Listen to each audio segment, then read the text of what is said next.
पितृपक्ष पौराणिक कथा। श्री कृष्ण भगवान ने कहा है कि आत्मा कभी नहीं मरती, ये बस एक शरीर से दूसरे शरीर में बदलती है। इसलिए आप अपने पूर्वजों को जब भी कुछ अर्पित करते हैं तो वो उन्हें मिलता है। दानवीर कर्ण, जिनके नाम के आगे ही दानवीर था, उन्होंने पूरी उम्र दान दिया। जो भी उनसे कुछ मांगता वो उसे ज़रूर मिलता था। कर्ण जब परलोक गए तो वहाँ उन्हें वो कुछ दोगुना दिया गया जो उन्होंने दान किया था, लेकिन वो सब हीरे जवाहरात और सोना चांदी थे। कर्ण को खाने को कुछ नहीं मिला क्योंकि उन्होंने कभी भोजन दान ही नहीं किया था। कर्ण भूख से व्याकुल हो गए। अंत में यमराज की विनती करके धरती पर आ जाकर फिर से दान करने की आज्ञा मांगी। यमराज कर्ण को 14 दिनों का वक्त दिया गया। कर्ण ने धरती पर जाकर जमकर भोजन दान किया और श्राद्ध किया। जब कर्ण परलोक वापस गया तो उसके पास खाना पहुंच चुका था। इसलिए हिंदुओं में भोजन दान करना बहुत शुभ माना जाता है। श्राद्धों के दौरान तो गरीबों को भोजन खिलाना ही चाहिए। इसके जरिए हमारे पूर्वजों को सीधे पहुंच जाता है। कहा जाता है कि इन दिनों यमराज की आज्ञा से आत्माएं जमीन पर आती हैं और अपने वंशजों की ओर से अर्पित किए गए भोजन का भोग करती है। अन्य पौराणिक कथा इस प्रकार से है।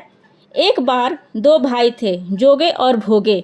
जोगे अमीर था और भोगे गरीब। एक बार श्राद्ध का वक्त था तो अमीर भाई की पत्नी ने उनसे श्राद्ध करने को कहा, लेकिन वो इसे व्यर्थ की बात मानकर टालता रहा।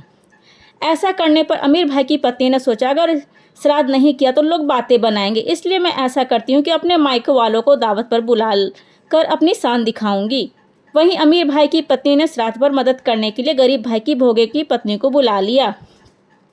श्राद्ध का दिन आया तो भोगे की पत्नी पूरा दिन काम में लगी रही। पूर्वजों के लिए खाना बनाया, लेकिन जैसे ही उनके पूर्वज आए तो क्या देखा कि वहाँ पर तो अमीर भाई के ससुराल वाले खाना खा रहे हैं। पितर निराश हो गए तो वे गरीब भोगे के घर गए तो वहाँ क्या देखा कि पितरों के नाम पर अग्यारी दी हुई है। पितरों ने उनकी राख चाटी और भूखे ही चले गए। सबने आपस में बात की और कहा, अगर भोगे अमीर होता तो उन्हें भूखा नहीं रहना पड़ता। पितरों को उन पर दया आई और उन्होंने कहा कि भोगे को धन आ जाए। शाम हो गई। गरीब भोगे के बच्चे खाना मांगने लगे, लेकिन उनके घर में कुछ नहीं था। भोगे की पत्नी ने बच्चों को टालने के लिए झूठ ही कह दिया था कि बाहर हौदी के नीचे खाने को है, खा लो। बच्चे जब वहां गए तो देखा कि हौदी मोहरे से भरी हुई है। दौरे दौरे बच्चे माँ के पास पहुँचे और सारी बात बताई। भोगे भी अब धनी हो गया। अगले साल जब पितृपक्ष आया तो उसने अच्छे से श्राद्ध मनाया, 56 तरह के भोग लगाए और ब्राह्मणों को भी भोजन कराया। इससे पितर बहुत खुश हुए और भोगे का धन और कुल हमेशा बढ़ता ही गया।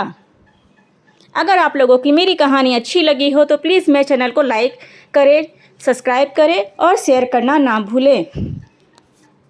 जय माता की।